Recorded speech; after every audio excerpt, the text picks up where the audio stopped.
विश्वप्रवक्ते संजय राऊत यांनी आपलं मौन तोडून शरद पवारांच्या बाजूने असं एक विधान केलेलं आहे की शरद पवार कसे भारतीय राजकारणातले भीष्म पितामह आहेत आणि त्यांना UPAचं अध्यक्षपद नेतृत्व कसं त्यांच्याकडे दिलं पाहिजे.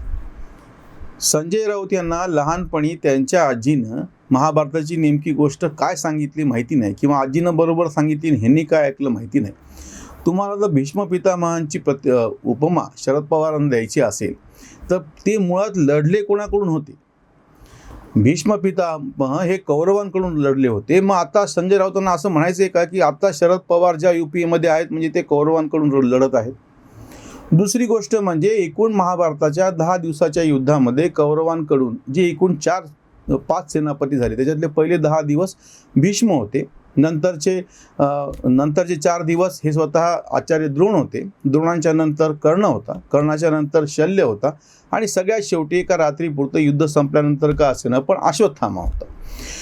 10 दिवस जो लढल्याच्या नंतर शरपंजरी पडला त्याला पितामह भीष्म म्हणतात. 10 वर्ष UPAच्या काळामध्ये शरद पवार कृषी मंत्री होते असं समजूया. त्यांच्या भाषेमध्ये पितामह भीष्म म्हणजे UPAच्या बाजूने शरद पवार लढत होते, ते सेनापती होते. मग आता संजय राऊत यांना असं म्हणायचं का की शरद पवार पितामह भीष्मांसारखे शरपंजरी पडलेले आहेत आणि बाकी युद्ध चालू आहे? संजय राऊतांना नेमकं म्हणायचं काय आहे? शरद पवार पितामह भीष्म आहेत तर त्यांच्या नेतृत्वाखाली पूर्ण वेळ युद्ध चाललेलं नाही. युद्धाच्या 18 पैकी 10 दिवसामध्ये ते शरपंजरी पडले आणि बाजूला झाले. नंतर युद्ध चालू होतं पुढं सुद्धा आणि एवढं केल्याच्या नंतर सुद्धा कौरवांचा पराजय झाला. म्हणजे मग आता संजय राऊतांना असं सुचवायचं आहे का की शरद पवार हे पितामह भीष्म आहेत, ते आता शरपंजरी पडलेले आहेत, त्यांच्याच्यानं काही फार काही आता होत नाही आहे. UPAची अवस्था कौरवांसारखी झालेली आहे आणि शरद पवार भीष्म पितामहांसारखे शरपंजरी पडले असं संजय राऊतांना सुचवायचे. म्हणजे ते शरद पवारांच्या बाजूनं बोलतायत का शरद पवारांची थट्टा उडवत आहेत? आज शरद पवारांचे लोकसभेमध्ये म्हणजे राष्ट्रवादीचे 5 खासदार आहेत. 5 खासदारांच्या पक्षाला तुम्ही UPAचा अध्यक्ष करा असं म्हणतात म्हणजे तुम्ही त्यांचं कौतुक करायला लागलात का त्यांची चेष्टा करायला लागला? संजय राऊतांना नेमकं म्हणायचं काय आहे? जर त्यांना भीष्म पितामहाची उपमा शरद पवारांना द्यायची असेल तर त्यांनी बाकीचा उलगडा करावा आणि यांचा आता पराभव ठरलेला आहे UPAचा असंच संजय राऊत यांना बहुतेक सुचवायचं असावं. आश्चर्याची गोष्ट म्हणजे संजय राऊत ज्या पक्षाचे राज्यसभेमध्ये खासदार त्यांची आता मुदत संपते आहे त्या पक्षाकडून ते बोलत नाही आहेत. ज्या शिवसेनेचे 18 खासदार आहेत, शरद पवारांचे तरी 5 खासदार आहेत, शिवसेनेचे 18 खासदार आहेत, पण ते UPAचं नेतृत्व करा कोणाला म्हणायला लागलेत की शरद पवारांना म्हणायला लागले. खरं तर त्यांना मी ज्याच्यासाठी म्हणलो की महाभारताची गोष्ट त्यांनी नीट ऐकली नाही त्यांच्या आजीकडून. शरद पवारांना तुम्ही भीष्म पितामहापेक्षा ययातीची उपमा दिली असती तर जास्त शोभून दिसलं असतं. ययाती हा असा राजा होता की त्याला वृद्धत्व प्राप्त झाल्याच्या नंतर त्याची लालसा संपलेलीच नव्हती म्हणून त्यांना आपल्या मुलाकडून तारुण्याचं वरदान घेतलं आणि आपलं वृद्धत्व त्याला दिलं. शरद पवारांनी सुद्धा राष्ट्रवादी काँग्रेसच्या स्थापनेपासून स्वतःचं वर्चस्व पक्षातून सोडलंच नाही. 1999ला सोनिया गांधीच्या नेतृत्वाच्या विरोधामध्ये बंड करून त्यांच्या परदेशी जन्माचा मुद्दा काढून ते बाहेर पडले आणि त्यांनी स्वतःचा पक्ष स्थापन केला राष्ट्रवादी काँग्रेस. त्या दिवसापासून आजपर्यंत आत्ता 10 तारखेला त्यांच्या पक्षाचा वर्धापन दिन येतो आहे. या सगळे 23 वर्ष शरद पवार स्वतःच पक्षाचे अध्यक्ष आहेत. त्यांनी त्यांच्या पक्षातल्या त्यांच्यापेक्षा वयानं कमी आता तरुण म्हणायचे दिवस उरलेले नाहीत कारण की अजित पवार असो किंवा सुप्रिया सुळे असो ह्या सुद्धा आता 60ला पोहोचलेले आहेत, 60च्या पलीकडे गेलेले आहेत. त्यांच्याकडे पण शरद पवार नेतृत्व द्यायला तयार नाहीत. शरद पवारांचे नातवंड रोहित पवार असो किंवा पार्थ पवार असो राजकारणात आलेले आहेत, त्यांच्याकडेही नेतृत्व सोपवायला शरद पवार तयार नाहीत. म्हणजे ययातीनं तरी आपल्या मुलाकडून तारुण्य घेतलं होतं तसं शरद पवारांनी आपली मुलगी आणि आपल्या पुतण्यानंतर आपला नातू यांच्याकडून राजकारणाची ती जी लालसा आहे ती घेतलेली आहे आणि त्यांना निर्णयामध्ये कुठंच ठेवलेलं नाही. स्वतः शरद पवारांनी 37व्या वर्षी असलेल्या पक्षामध्ये बंड करून दुसऱ्यांबरोबर जाऊन मुख्यमंत्रीपद मिळवलं होतं. मग त्यांचा हा सल्ला मानून त्यांचे पुतणे अजित पवार असलेली युती तोडून भाजप बरोबर जाऊन जेव्हा त्यांनी 2 दिवसाचं मंत्रिमंडळ स्थापन केलं होतं मग त्याला शरद पवारांनी का नाही पाठिंबा दिला? कारण की स्वतः शरद पवारांनी हेच बंड केलं होतं. पण शरद पवारांचं राजकारणातला रस संपतच नाही. म्हणजे त्यांचं भीष्म पितामह नाही येते. भीष्म पितामह तरी बाजूला शरपंजरी पडून शांतपणे सल्ला देत होते, स्वतः प्रत्यक्ष सक्रिय नव्हते. हे तसं नाही आहे. ह्यांचं ययातीसारखं आहे. ह्यांना म्हणजे स्वतःचं तर वय झालेलंच आहे, पुतण्याचं पण वय झालेलं आहे, पण तरीही त्याला स्वतंत्रपणे निर्णय घेऊ देत नाहीत. त्यांनी त्याच्यापासून रोखलं आणि परत नवीन सरकार स्वतः स्थापन केलं. दिल्लीमधल्या राजकारणासाठी शरद पवार केव्हा गेले होते? 1991ला, जेव्हा पंतप्रधान नरसिंह राव, तेव्हा काँग्रेसचे काय म्हणता येईल तेव्हा ते नेतृत्व होतं, आणि कोणाला पंतप्रधान पद द्यायचं याच्यासाठी जेव्हा प्रत्यक्ष मतदान झालं, त्यावेळेस शरद पवार त्यांच्या विरुद्ध निवडणूक लढले होते पक्षांतर्गत. ते हारले ती गोष्ट वेगळी. मग ते आव्हान सोडून देऊन परत पवार तातडीनं महाराष्ट्रामध्ये मुख्यमंत्री म्हणून का परतले? परत केंद्रामध्ये का गेले? विरोधी पक्ष नेता झाले, त्याच्यानंतर काँग्रेसमधून बाहेर पडले. काँग्रेसमधून बाहेर पडल्याच्या नंतर परत निवडणुकांचा प्रयोग करून पाहिला, ते निवडणुकामध्ये फारसं यश मिळू शकले नाहीत. परत त्याच काँग्रेसबरोबर त्यांनी सत्तेसाठी तडजोडी केल्या. ही त्यांची सत्तेची लालसा संपतच नाही. 2004ला शरद पवारांच्या राष्ट्रवादी काँग्रेसचे काँग्रेसपेक्षा जास्त आमदार निवडून आलेले होते. अपेक्षा अशी होती की ज्याचे जास्त आमदार त्याचा मुख्यमंत्री झाला पाहिजे.